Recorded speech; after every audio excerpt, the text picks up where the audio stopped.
أشهد أن لا إله إلا الله وحده لا شريك له وأشهد أن محمدا عبده ورسوله أما بعد فأعوذ بالله من الشيطان الرجيم بسم الله الرحمن الرحيم الحمد لله رب العالمين الرحمن الرحيم مالك يوم الدين إياك نعبد وإياك نستعين اهدنا الصراط المستقيم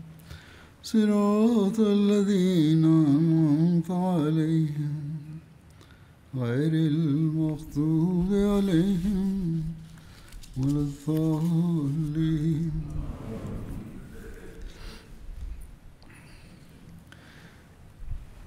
जैसा कि गुज़िश्ता खुतबे में बयान हुआ था कि काबे की कुंजी Comme expliqué lors du précédent sermon, la clé de la Kaaba était en possession d'Othman bin Talha.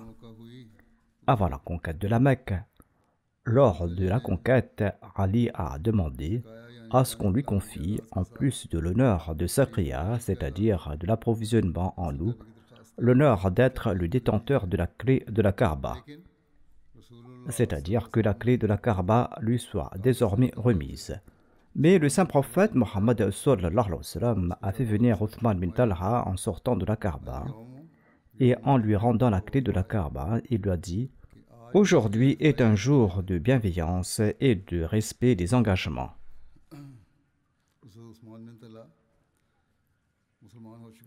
Othman bin Talha était devenu musulman.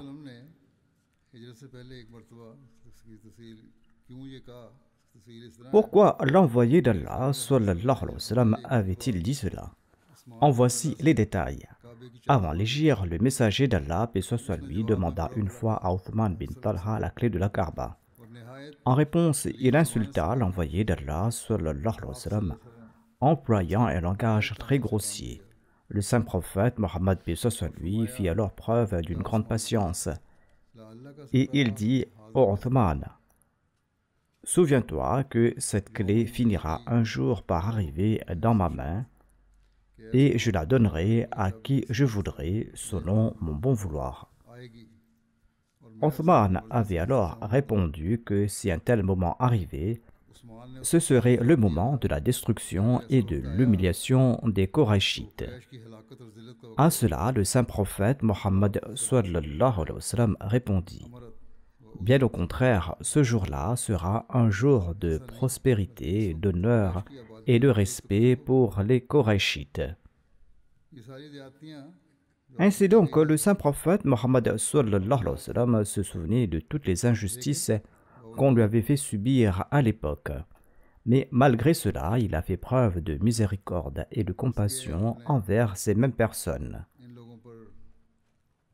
Dans un autre récit, Othman bin Talha relate ceci. À l'époque de l'ignorance, nous ouvrions la Kaaba les lundis et les jeudis. Un jour, le saint prophète Mohammed sallallahu alayhi wa sallam est arrivé et il a voulu entrer dans la Kaaba avec un groupe de personnes. Je lui ai alors parlé avec rudesse, mais il a répondu avec une grande douceur et il a dit « Ô Othman, un jour tu verras cette clé dans ma main et je vais offrir la clé à qui je voudrai. » Ainsi donc, en ce jour de la conquête de la Mecque, Othman bin Talha s'est souvenu certainement de ces paroles. Et le saint prophète Mohammed sallallahu alayhi wa sallam n'avait pas non plus oublié ce jour-là. Et le saint prophète Mohammed sallallahu alayhi wa sallam a dit à Othman: « Ô Othman, garde ta clé. » Malgré cela, il lui a dit: « Tiens, je t'offre cette clé aujourd'hui. Aujourd'hui est un jour de bonté et du respect des engagements. » Prends cette clé pour toujours, et seul un tyran te reprendra cette clé. Elle restera encore dans ta famille. Ainsi donc, jusqu'aujourd'hui, la clé de la Kaaba se transmet de génération en génération dans cette même famille.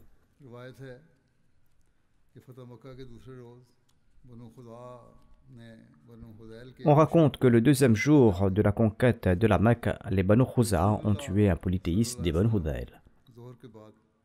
Le saint prophète Mohammed sallallahu alayhi wa sallam s'est levé après la prière de Dhuhr pour prononcer un sermon. Le saint prophète sallallahu alayhi wa sallam avait le dos appuyé contre la Kaaba. Il s'était appuyé à la Kaaba. Selon un récit, il était monté sur sa chamelle. Le saint prophète, paix soit lui, a loué et il a glorifié Allah, et ensuite il a déclaré aux gens: Allah a fait de la Mecque un sanctuaire le jour où il a créé les cieux et la terre, et le jour où il a créé le soleil et la lune. Et Allah a érigé ces deux montagnes, Safa et Marwa. Ainsi donc, ce n'est pas le peuple qui a fait de la Mecque un sanctuaire. Le saint prophète Mohammed sallallahu alayhi wa sallam a déclaré: ce n'est pas le peuple qui en a fait un sanctuaire, mais c'est Allah le Tout-Puissant qui l'a fait. C'est un sanctuaire jusqu'au jour du jugement. Il n'est donc pas permis à celui qui croit en Allah et au jour dernier d'y verser du sang, ni d'y couper d'arbres. Cela n'a été permis à personne avant moi et ne sera permis à personne après moi. Cela m'a été permis pendant 1 heure seulement. Ensuite, la sacralité de la Mecque est revenue comme elle l'était hier. Que celui qui est présent transmette à celui qui est absent. Si quelqu'un vous dit que le messager d'Allah sallallahu alayhi wa sallam a combattu à cet endroit, eh bien dites-lui qu'Allah l'a permis à son messager, mais Allah ne vous l'a pas permis à vous. Aux gens, parmi les gens, celui qui outrage le plus Allah est celui qui tue dans le sanctuaire sacré, ou celui qui tue un autre que son propre meurtrier, ou celui qui tue en représailles d'un meurtre de l'époque de l'ignorance. Ô Banu Khuza, abstenez-vous de tuer. Vous avez tué un homme et j'en paierai le prix du sang. Le saint prophète Mohammed lui a déclaré: maintenant je vais payer le prix du sang en raison de l'accord qui a été conclu avec ces gens. Quiconque tue quelqu'un après ma garantie, eh bien sa famille aura 2 options. Si elle le souhaite, elle peut accepter le prix du sang, et si elle le souhaite, elle peut tuer le meurtrier. Ensuite, le saint prophète, paix soit lui, a versé le prix du sang, soit 100 chameaux, pour l'homme que les Banu Khuza avaient tué, et il a payé la rançon en leur nom. C'est également pendant ces jours que le plan impur de Fadala bin Umar visant à assassiner le saint prophète, paix soit lui, fut révélé. Il est écrit que, le jour de la conquête de la Mecque, beaucoup étaient rongés de l'intérieur. Mais ils étaient impuissants, c'est pourquoi certains jeunes courageux de la Mecque, comme Ikrama, ont formé une unité et ils ont opposé une résistance armée en se tenant à un endroit précis. Fadala bin Umar était également l'une de ces personnes qui partageaient ce genre de pensée. Il raconte que lorsque le messager d'Allah sallallahu alayhi wa sallam faisait le tour de la Kaaba, il s'est joint à la foule. Et il pensa que dès qu'il serait proche du messager d'Allah sallallahu alayhi wa sallam, il le tuerait en douce avec son poignard. Qu'Allah nous en préserve. Ainsi donc, il a suivi le saint prophète Mohammed paix soit lui avec cette intention. Dès qu'il s'approcha de lui, le saint prophète Mohammed paix soit lui dit en le regardant: es-tu Fadala? Il a répondu oui. Le saint prophète, paix soit lui a demandé: à quoi penses-tu en ton cœur? Il a répondu: je fais le dhikr d'Allah. C'est-à-dire il montait, sur quoi le saint prophète a souri. Il a déclaré: implore le pardon d'Allah, tu ne fais pas ce que tu dis. Et il s'approcha de lui et il posa sa main sur sa poitrine. Fadala relate que, par Allah, l'envoyé d'Allah sallallahu alayhi wa sallam n'avait pas retiré sa main de ma poitrine, que Mohammed devint la personne que j'aimais le plus au monde. Et il retourna vers sa famille. Il était parti avec une autre intention, mais par la suite, il a subi une transformation complète. On trouve également mention de l'événement de l'acceptation de l'islam par le père d'Abu Bakr à cette même époque. Le père d'Abu Bakr n'avait pas embrassé l'islam avant la conquête de la Mecque et il avait déjà perdu la vue. Lors de la conquête de la Mecque, lorsque le saint prophète, paix soit lui, est entré dans le haram, dans le sanctuaire, Abu Bakr a fait venir son père auprès du messager d'Allah sallallahu alayhi wa sallam. Lorsque l'envoyé d'Allah, paix soit lui, les a vus, il a dit au Abu Bakr, « Tu aurais dû laisser cet homme âgé chez lui. Tu as fait venir vers moi un homme d'un âge si avancé. J'aurais pu partir à sa rencontre. » Là-dessus, Abu Bakr a déclaré au messager d'Allah, « Il est plus digne de venir à vous que vous ne vous rendiez chez lui. » Abu Bakr a fait asseoir son père devant le saint prophète sallallahu alayhi wa sallam. Le saint prophète Mohammed lui a passé sa main sur sa poitrine et il a déclaré: convertissez-vous à l'islam et vous allez trouver la paix. Et le père d'Abu Bakr a donc embrassé l'islam.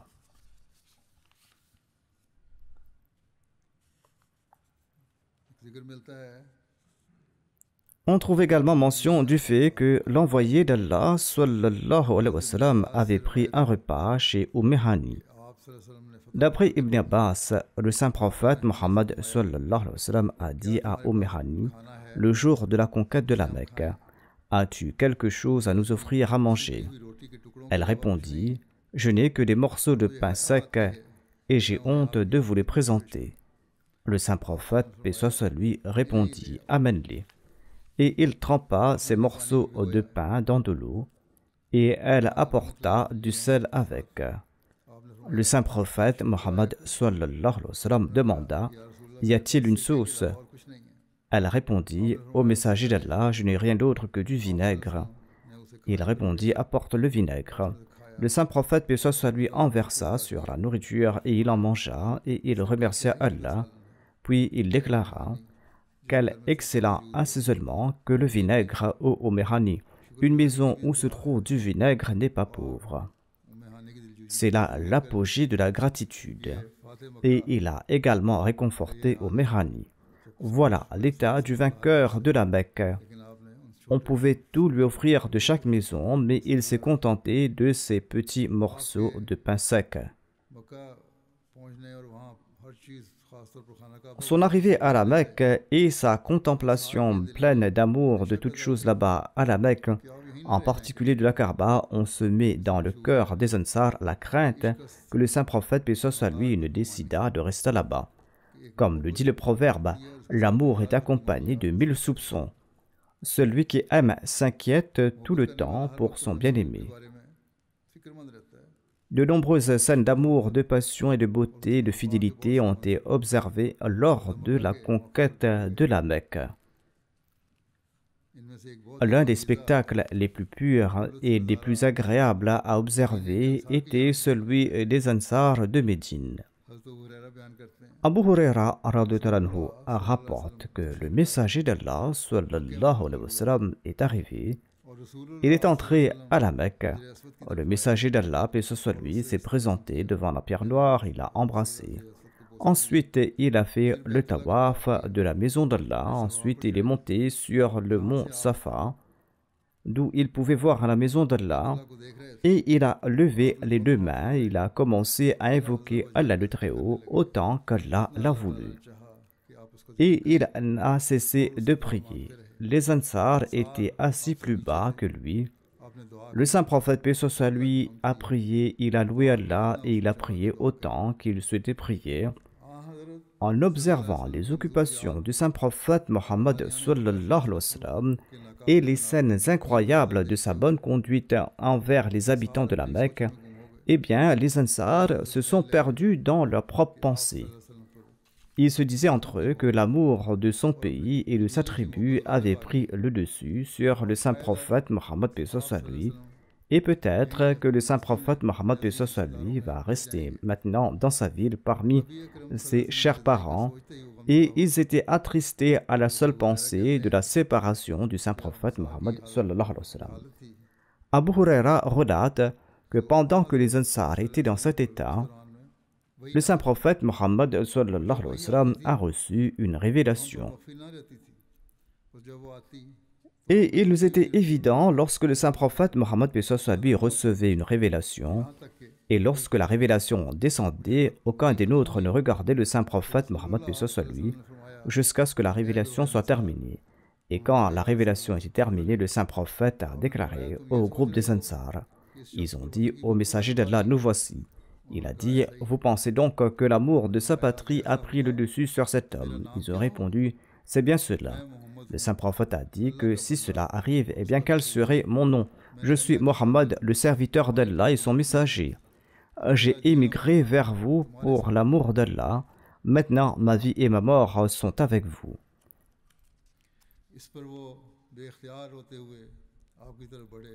En pleurant spontanément, les Ansar se sont précipités vers l'envoyé d'Allah, paix soit lui, en s'exclamant, par Allah, tout ce que nous avons dit, nous l'avons dit par amour ardent pour Allah et son messager, et par peur de nous séparer de vous.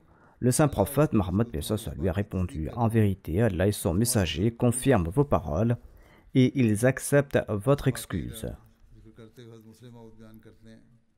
Évoquant cet événement, Hadrat Muslim Maud relate que lorsque le saint prophète Mohammed paix soit lui était occupé par les rites relatifs à la visite de la Kaaba et qu'il agissait avec clémence et miséricorde envers son peuple, les cœurs des Ansar se serraient intérieurement et ils se disaient entre eux par signe, peut-être qu'aujourd'hui nous allons nous séparer du messager d'Allah sallallahu alayhi wa sallam, parce que Dieu lui a accordé la victoire sur sa ville et que sa tribu a cru en lui.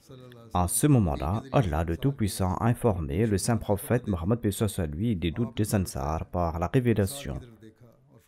Le saint prophète paix soit lui a levé la tête, il a regardé les Ansar et il a déclaré, ô Ansar, vous pensez que Mohammed sallallahu alayhi wa sallam est nostalgique de sa ville et que l'amour de son peuple le titille au cœur.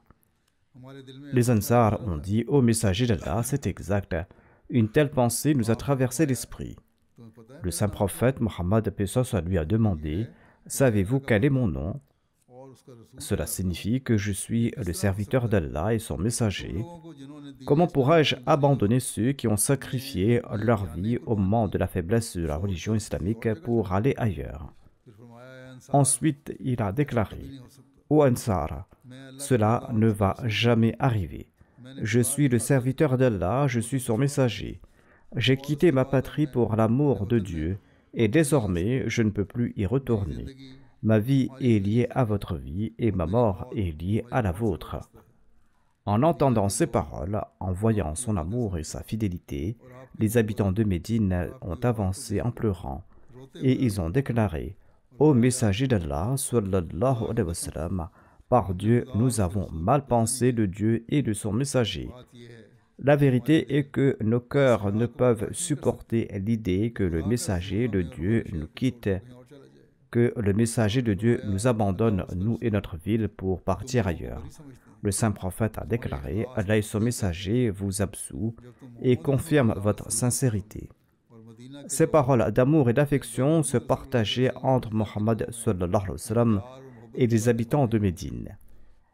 Si les yeux des habitants de la Mecque n'ont pas versé de larmes, leur cœur pleurait certainement. Dieu leur avait accordé ce diamant précieux, l'objet le plus précieux créé en ce monde. Mais ces habitants de la Mecque l'ont chassé de leur maison et l'ont rejeté. Et maintenant qu'il était revenu à la Mecque avec la grâce et l'aide de Dieu, il retournait de nouveau à Médine, quittant la Mecque de son propre gré et pour son propre plaisir en raison de sa fidélité à ses engagements.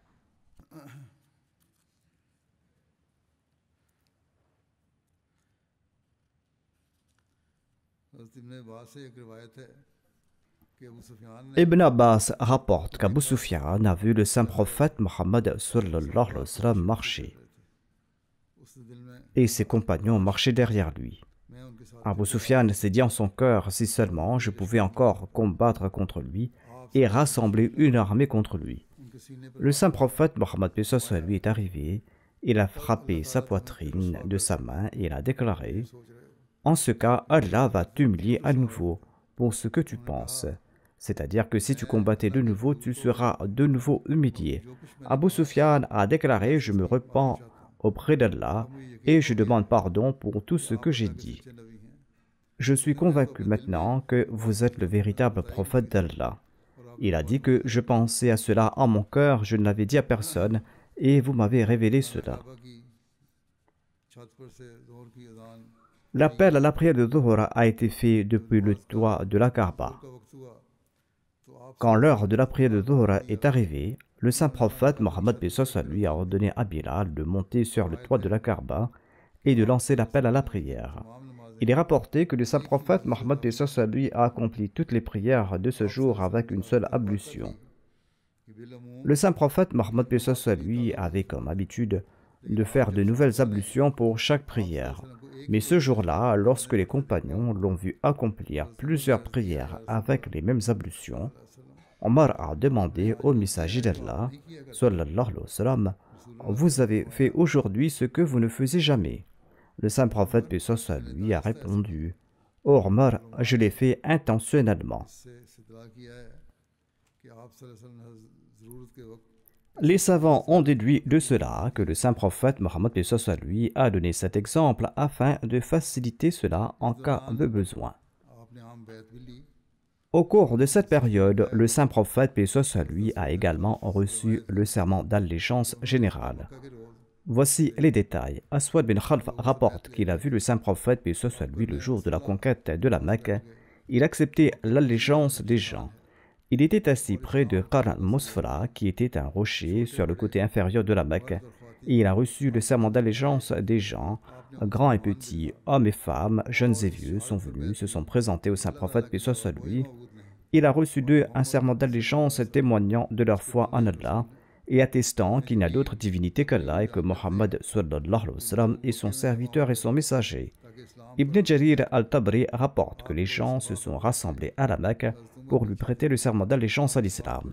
Il était assis sur le mont Safa et Omar était en contrebas recevant des gens le serment qu'ils écouteraient et obéiraient à Allah et à son messager autant que possible. Une fois le serment d'allégeance des hommes terminé, le saint prophète paix sur lui a reçu le serment d'allégeance des femmes. Parmi ces femmes se trouvait Hind, l'épouse d'Abu Sufyan. Elle portait le voile. Elle craignait que le saint prophète paix sur lui ne l'interroge sur le traitement qu'elle avait infligé à Hamza, l'oncle du saint prophète Mohammed paix sur lui, et elle craignait que cela ne cause son arrestation.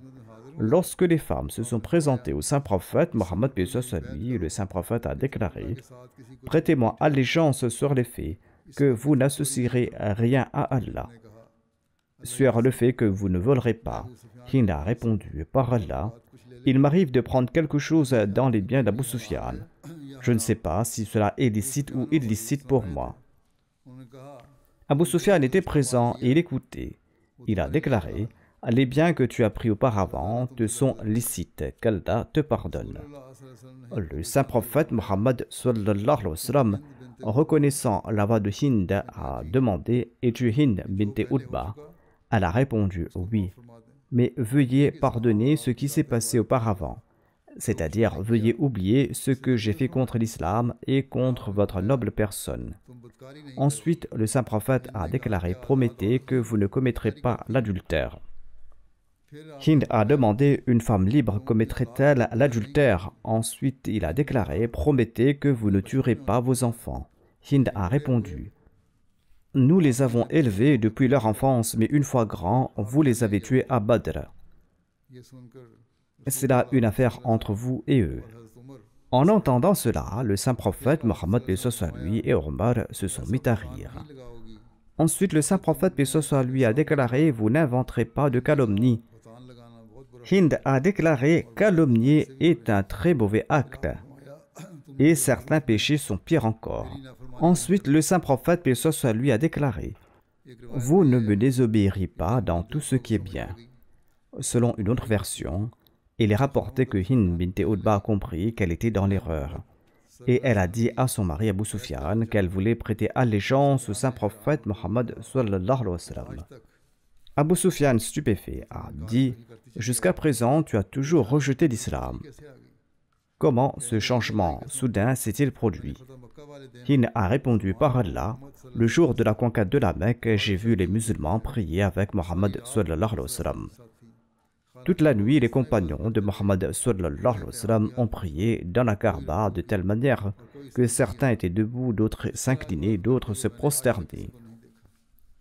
Je n'ai jamais vu personne prier de cette façon. » Abu Sufyan a déclaré, « Va avec quelqu'un de ton peuple si tu souhaites rencontrer le saint prophète Mohammed paix soit lui. » Hind est parti voir Omar et Hind a pris Omar avec lui et il s'est présenté auprès du saint prophète paix soit lui et elle a raconté son histoire de sa conversion à l'islam.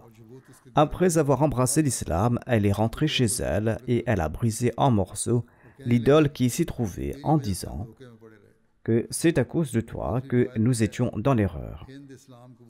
Selon un autre récit, Hind est venue voir le saint prophète Mohammed paix soit lui après s'être converti à l'islam et elle a dit « Toutes les louanges sont à Allah qui a fait triompher la religion qu'il a choisie pour lui-même. Pourrais-je avoir une part de votre miséricorde, ô messager d'Allah?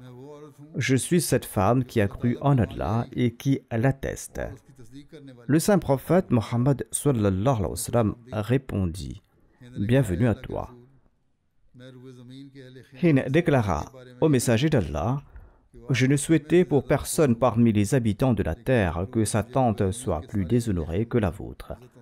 Mais maintenant, l'honneur de votre tente m'est plus cher que l'honneur de tous les habitants de la terre. » Hind, après s'être converti à l'islam, a exprimé son amour et sa sincérité au saint prophète Mohammed paix soit lui, en lui envoyant par l'intermédiaire d'une esclave 2 jeunes chèvres rôties. La servante s'est présentée au saint prophète Mohammed paix soit lui en déclarant « Ma maîtresse vous a envoyé ceci en cadeau, cette viande rôtie. » Et elle s'est excusée en disant que ces jours-ci, les chèvres ont moins de petits. C'est pour cela qu'elle n'envoie que ces 2-là.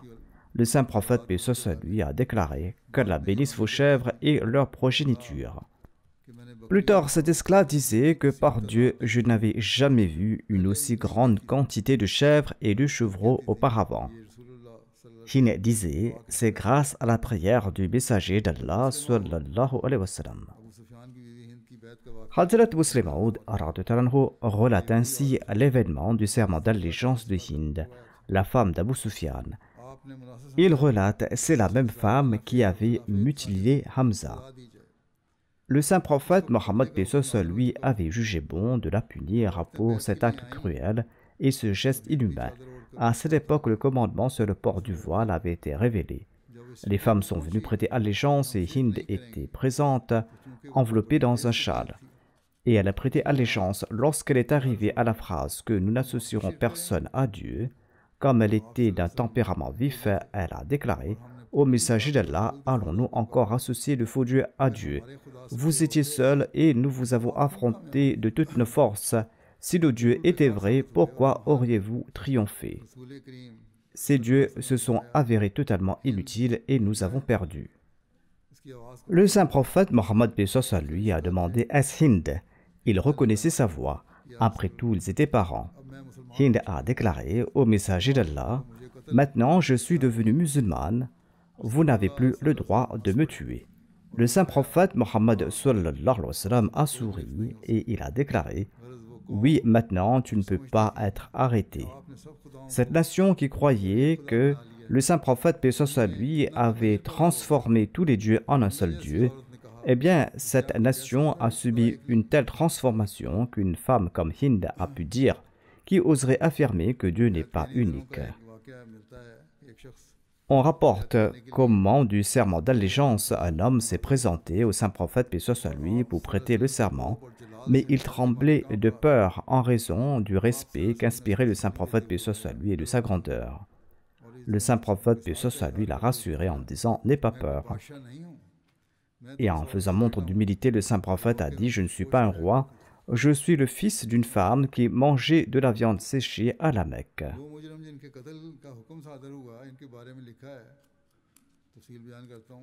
Il y avait des criminels qui ont été condamnés à mort. J'en décris les détails, bien qu'il y ait des réserves à ce propos de la part de certaines personnes, et les événements confirment également cela, car les raisons invoquées pour justifier la peine de mort sont clairement contraires à la pratique et à la nature du saint prophète Mohammed sallallahu alayhi wa sallam.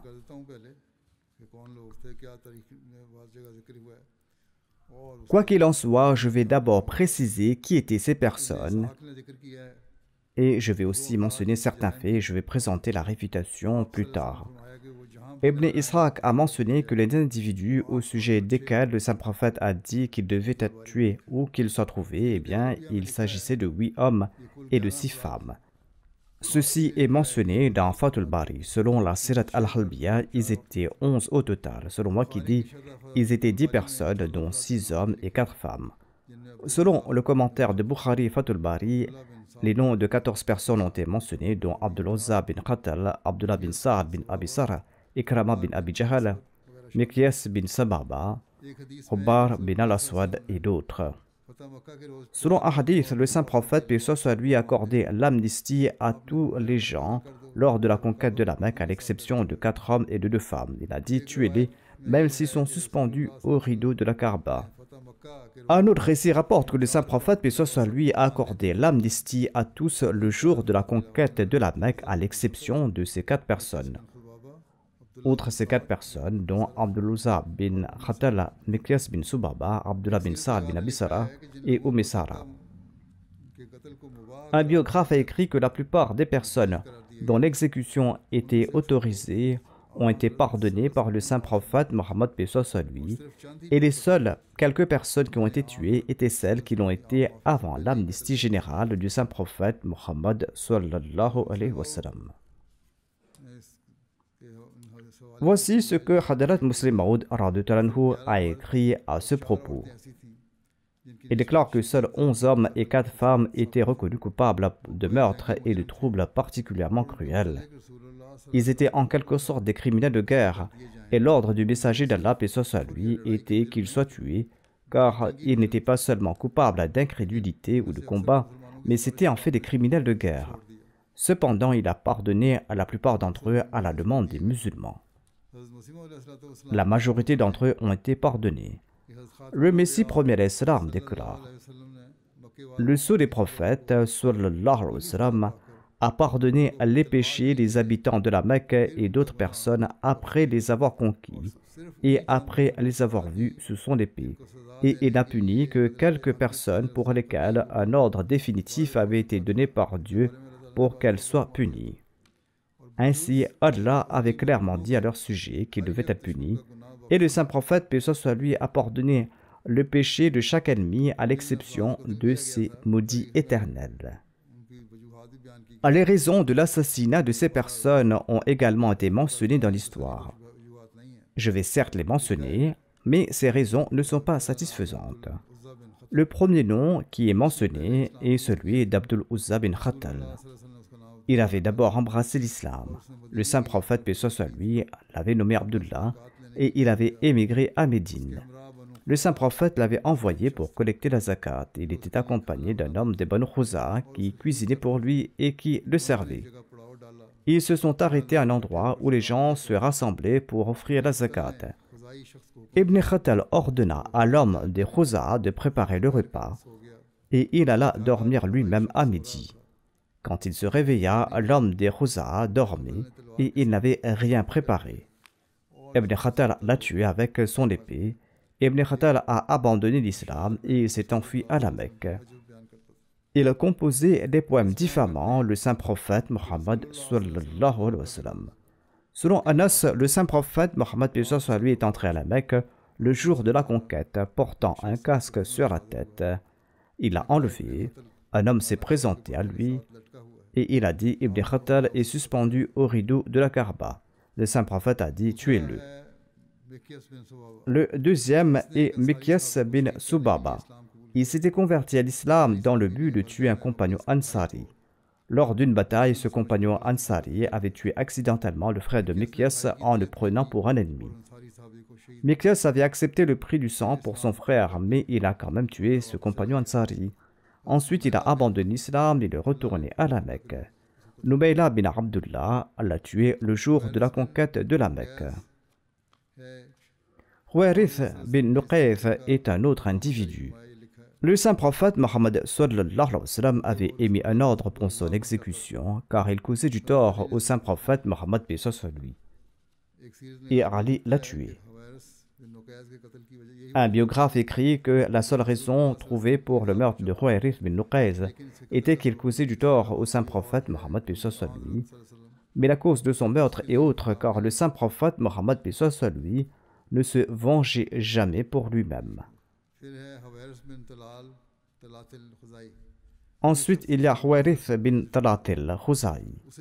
C'était un homme qui composait des poèmes satiriques sur le messager d'Allah et Ali l'a tué. Ensuite, il y avait aussi l'esclave de Ibn Khatal nommé Qurayna, qu'on appelle aussi Arnab. Elle chantait des poèmes satiriques sur le saint prophète Mohammed paix soit sur lui. Elle a également été tuée.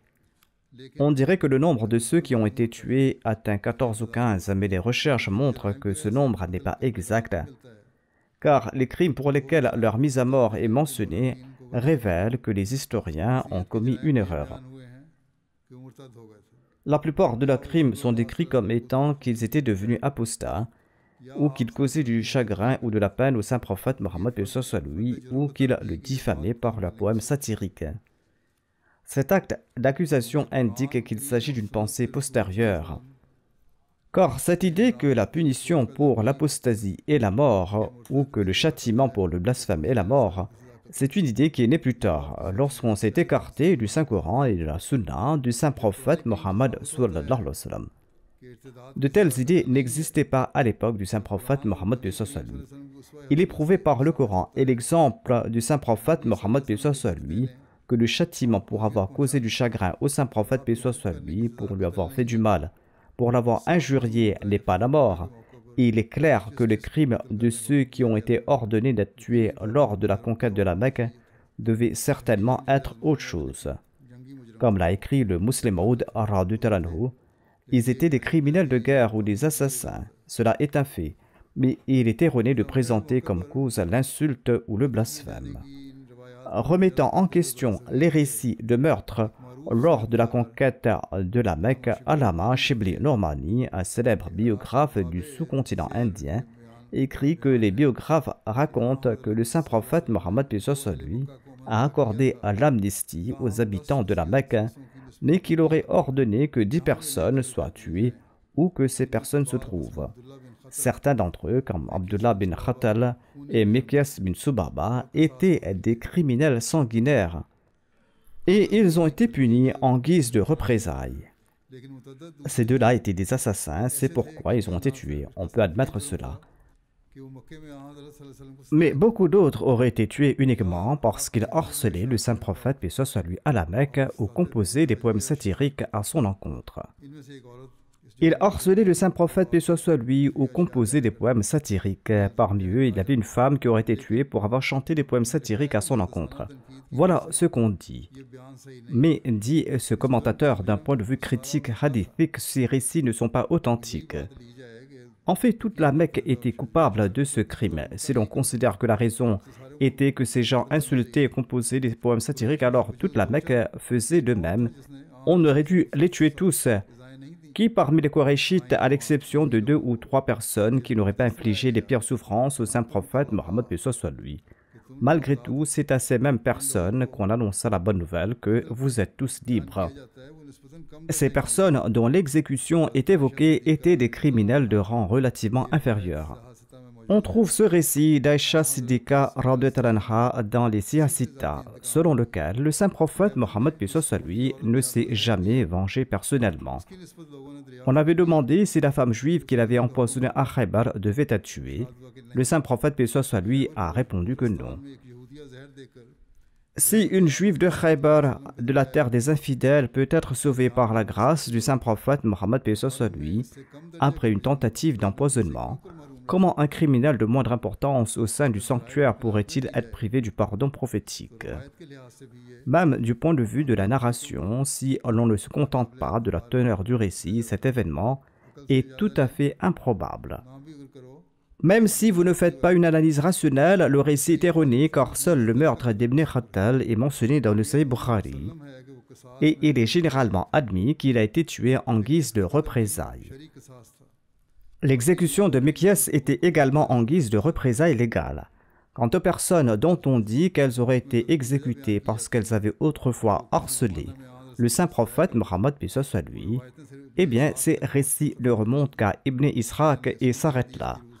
En d'autres termes, du point de vue de la science des hadiths, ces narrations se sont interrompues et ne sont donc pas fiables.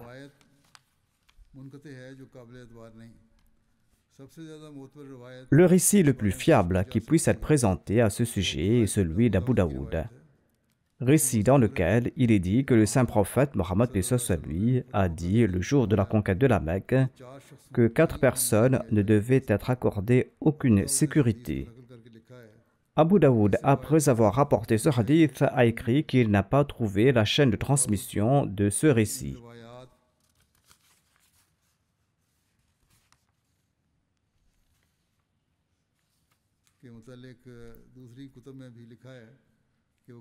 Il est également mentionné dans d'autres livres que ces récits d'Abu Daoud sont faibles. Il ne fait aucun doute que certains chefs des Korachites qui étaient à l'avant-garde des opposants à l'islam ont pris la fuite de la Mecque après avoir entendu la nouvelle de l'arrivée du saint prophète Mohammed paix sur lui.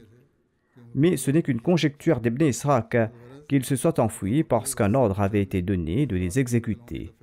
Bref, au moment de la conquête de la Mecque, la décision d'exécuter n'a été prise que pour quelques individus, et ce, à propos desquels le Messie promet d'Islam a déclaré que seuls ces quelques individus seraient punis en raison d'un ordre définitif qui était venu de la part d'Allah, et qu'à l'exception de ces 3 ou 4 individus, des maudits éternels, le péché de chaque ennemi a été pardonné.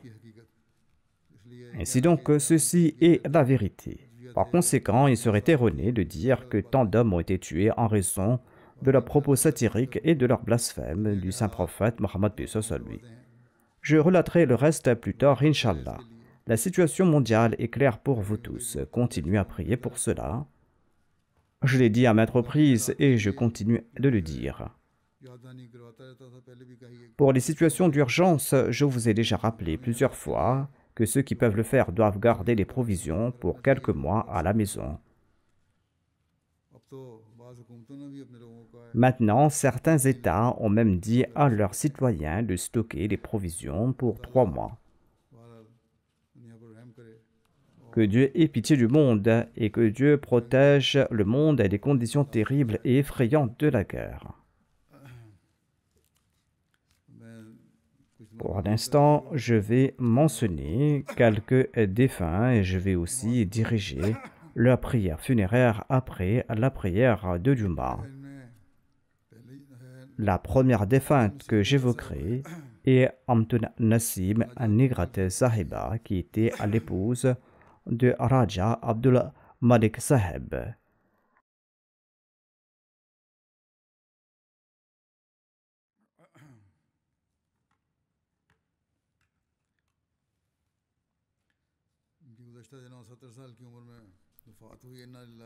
Elle est décédée récemment à l'âge de 70 ans. Inna lillahi wa inna ilayhi raji'un. La défunte était Moussia. Elle était la petite-fille paternelle de Hazrat Mirza Sharif Ahmad Saheb radhiyallahu anhu. Elle était la petite-fille maternelle de Hazrat Nawab Amtul Hafiz Begum Sahiba. Et elle était la fille du colonel Mirza Daoud Ahmad Saheb. Elle a passé un certain temps, environ 10 ans, aux États-Unis, où elle a eu l'opportunité de servir à la Lajna Imaïla en tant que secrétaire des finances et secrétaire des Afat. Sa fille Amina a dit que la défunte était très régulière dans le monde et qu'elle le faisait discrètement, Elle faisait régulièrement de l'aumône et elle sacrifiait des chèvres en aumône et en faisait distribuer la chair aux pauvres de manière ponctuelle. Elle fournissait également des aides financières et des fonds. Elle a même fait construire des maisons pour des pauvres. Elle rapporte qu'une nuit, la défunte a vu un rêve qu'elle enlevait ses bracelets pour les offrir à sa tante. Et dans la réalité, elle les a immédiatement offerts. C'étaient des bracelets en or. Elle était très hospitalière. Elle aidait beaucoup les nécessiteux et elle possédait un très grand sens de la compassion. Sa fille déclare que certes la défunte avait un tempérament humoristique, mais les gens ne connaissaient pas un autre aspect de sa vie. Je l'ai vue prier intensément la nuit, dit-elle, au point que le sol de notre maison se mettait à trembler. L'hospitalité était une qualité particulière chez elle. Sa fille déclare que nous avons appris la façon d'invoquer Allah de notre mère. Elle récitait constamment le daroud et récitait des poèmes du Messie premier d'Islam. Nous les avions entendus tant de fois que nous les connaissions par cœur.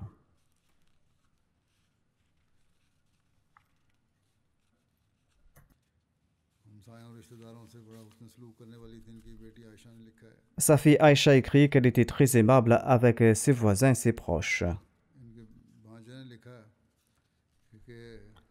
Son neveu a écrit qu'elle aidait discrètement les gens et Allah l'informait parfois du besoin d'aider une personne. Il avait raconté qu'elle disait que l'enfant d'une telle personne va se marier, il faudra aider cette personne, et elle lui a envoyé immédiatement 100 000 roupies.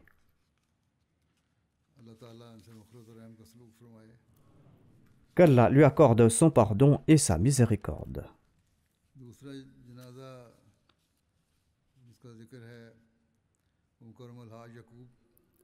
Le deuxième hommage concerne l'honorable Al-Hajj Yaqub Ahmad bin Abu Bakr Sahib. Il était ancien directeur de l'école secondaire Ahmadiyya et secrétaire national du Tabligh de la Jamaat du Ghana. Elle est décédée récemment dans un accident à l'âge de 63 ans. Inna lillahi wa inna ilayhi raji'un. Il était moussi.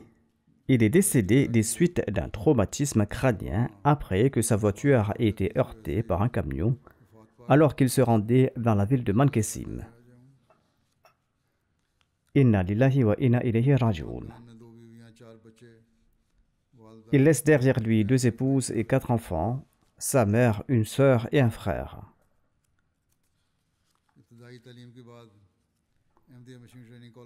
Après ses études primaires, il a été admis à l'Ahmadiyya Missionary Training College de Saltpond. Il en est sorti diplômé avant d'être affecté au service de la communauté dans divers endroits.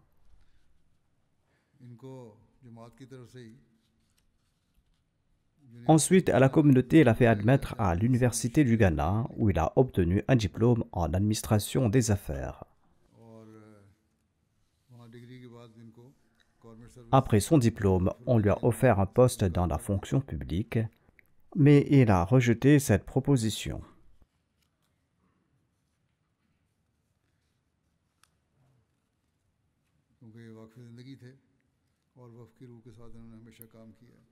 Il était un Waqf Zindagi et il a toujours travaillé avec l'esprit de dévouement. Il avait été affecté par l'État, mais il était le directeur d'une école de la communauté après avoir terminé ses études. Il a travaillé comme directeur des écoles Ahmadiyya de Salaga et de Koumassi. Et les gens de là-bas, l'administration, les fonctionnaires de l'État, ainsi que les étudiants se souviennent toujours de lui.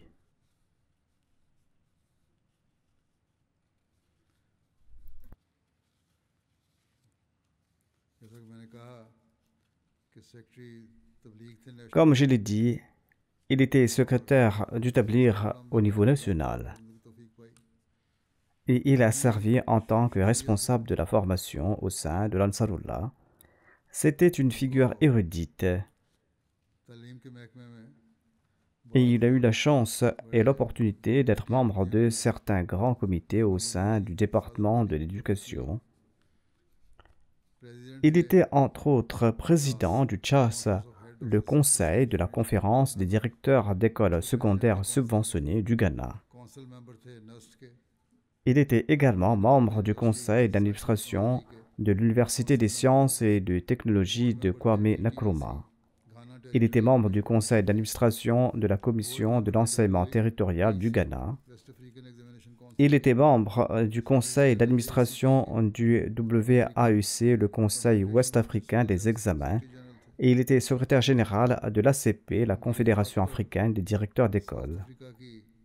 Suite à son décès, l'association des directeurs d'école d'Afrique du Sud de l'époque a exprimé sa profonde tristesse et il a écrit que le défunt était un homme de grands principes et que son leadership était de grande qualité.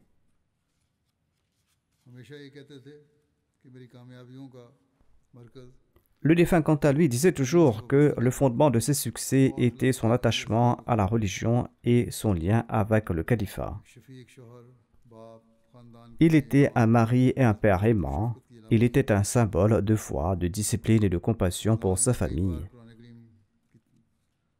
Pendant le Ramadan, il complétait souvent la lecture du Saint-Coran plusieurs fois. Il rappelait constamment aux membres de sa famille de se consacrer à l'adoration. Il avait à la fois l'étoffe d'un leader et il possédait une grande aptitude à diriger, mais il possédait aussi l'humilité et il servait avec une grande intégrité. Abu Bakr Saïd, son frère, avait embrassé l'Ahmadiyya, après quoi l'Ahmadiyya est entré dans sa famille. Ensuite, le père du défunt l'a envoyé au collège de formation des missionnaires à Saltpond, où il a fait ses études, et il est devenu un missionnaire local. Petit à petit, il a progressé et il a atteint une position élevée dans son domaine, tant au niveau de la communauté qu'au niveau de l'État. Durant mon séjour au Ghana, j'avais une relation très étroite avec le défunt, une relation empreinte d'une grande amitié et beaucoup d'affection, et je lui confiais des tâches importantes, des tâches qui demandaient de la confiance. Le défunt était une personnalité très fiable, et d'ailleurs, après mon élection comme calife, sa relation avec moi atteignait des niveaux élevés de sincérité.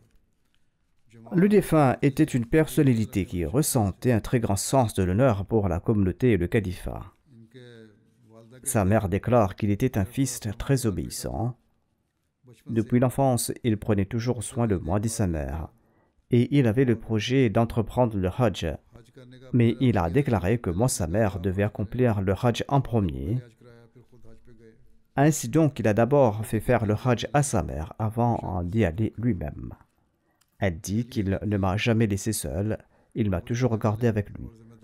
Son épouse déclare qu'il était un mari aimant et responsable.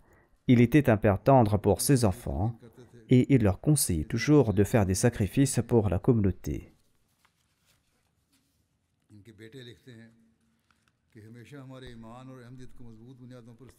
Son fils écrit qu'il a toujours renforcé notre foi et notre attachement à l'Ahmadiyya sur des bases solides. Il nous a enseigné l'importance de l'attachement à la religion et il nous a guidés à chaque pas. Son exemple, disent-ils, est un phare pour toute la famille. Il nous réveillait aussi pour la prière de Fajr ainsi que pour la prière de Tahajjud. Et il y veillait particulièrement pendant le Ramadan. Il relate qu'il jeûnait chaque lundi et chaque jeudi. Son cœur était empli d'une grande humilité et il traitait tout le monde avec respect, même ceux qui étaient ses subalternes. Il était un homme très jovial. Son frère Saïd bin Abu Bakr a dit qu'après la mort de leur père, le défunt l'a pris sous son aile et il m'a élevé comme un véritable père. Le défunt a pris soin de lui, l'a éduqué et lui a rappelé l'importance des prières et il a répondu à tous ses besoins. qu'Allah accorde son pardon et sa miséricorde aux défunts et qu'il fasse de ses enfants des gens tout aussi loyaux et assidus à faire le bien comme le défunt.